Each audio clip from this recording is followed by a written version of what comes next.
A mother and daughter left the city for a old house. Strange events suddenly happened one after another. First, the daughter kept saying she could see a shadow. She herself inexplicably saw a little girl. Even her daughter's bed floated in the air late at night. Then the daughter vanished mysteriously. She searched the entire old house but couldn't find her daughter. She had no choice but to run outside to look for her. But it was pouring outside and she slipped and fell. Feeling lost, she called the police the next day. But the one who came was a pregnant officer. Valerie asked in surprise, "You're here, well?" The officer said more will arrive soon. But she noticed the injury on Valerie's face. Valerie said an accident had occurred. But the officer saw the injury was accidental. It seemed like signs of abuse. Once the officer about the basics, they entered the old house together. Before she entered, the officer saw 2 pairs of shoes. She took a picture with her phone. The officer first checked the old house area. She found there were no lights in the ceiling. The floor had an unsettling feel. She then began asking Valerie for it. She learned that her daughter's name is Minnie. The officer asked her about the girl. "I'm her mother." "And where's her father?" "We're not together anymore." Haven't contacted for long. The female cop asked for a picture of her kid, but Valerie said she has no photo because she lost her phone that day. Now she can't provide a picture of her daughter. She could only tell the cop her daughter wore pink pajamas before missing. She went missing right at 3 in the morning. The cop, however, was skeptical. She took the officer to check yesterday's clock, but the clock was broken. This made it hard to pinpoint when she disappeared. Then, as the officer went upstairs, she found black stains on the handrail. Valerie explained there was a blackout last night. Next, they went to the room where she vanished. The officer asked why it was so messy. After a moment, Valerie said, "The bed was floating in mid-air last night." The officer wasn't surprised though, but this was the strangest case she'd ever handled. But there seemed to be no clues right now. A 5-year-old girl couldn't have jumped out the window. At that moment, backup officers spied. They took photos of the girl's clothing. One of the male officers asked what the house below was used for, so she took the cops to check out. It was just a shed for a generator.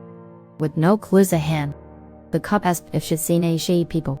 Valerie remembered her daughter mentioned seeing a stranger here yesterday, but they found after checking nearby, there were only Valerie's footprints.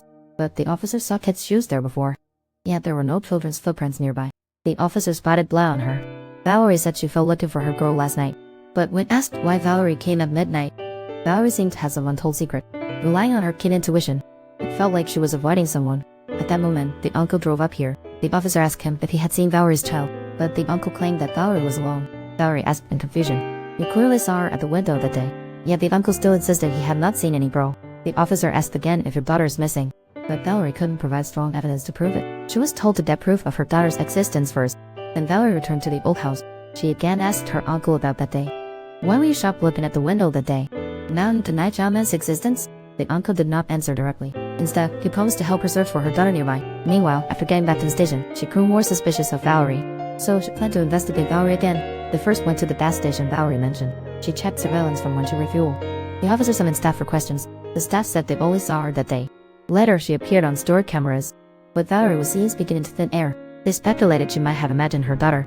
After returning to the prison, the officer printed the surveillance specs. She checked Valerie's registry information. Yet, she confirmed Valerie had a daughter. She had the male officer print today's photos. She found today's one-eyed man suspicious. The officer said this man runs the old house. The officer suspected he might be late.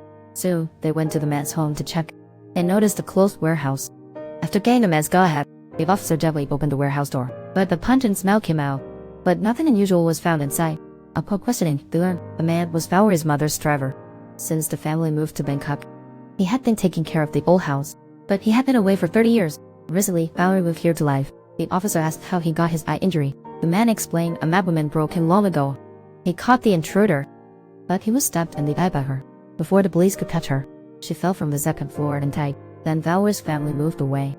The old house remained the same. Valerie is in the old house looking for her daughter. She unexpectedly found 2 photos in a cabinet. Just as she was puzzled, she received a call from her uncle. She then rushed to the police station. At this point, a female called out, asking her to recount the events of that day. Valerie still claims her daughter is missing. The officer then placed photos in front of her, asking her where her daughter was. Ken's photos show no sign of the girl you mentioned. Valerie said her daughter was in the backseat, but when she saw the car's surveillance, Valerie instantly freaked out. Yet she insisted that her daughter was in the car. Then the cop pulled out another girl's photo. Valerie saw it and said it was her daughter. But the cop said it wasn't her daughter. "The girl is actually you." They now think Valerie might be unstable.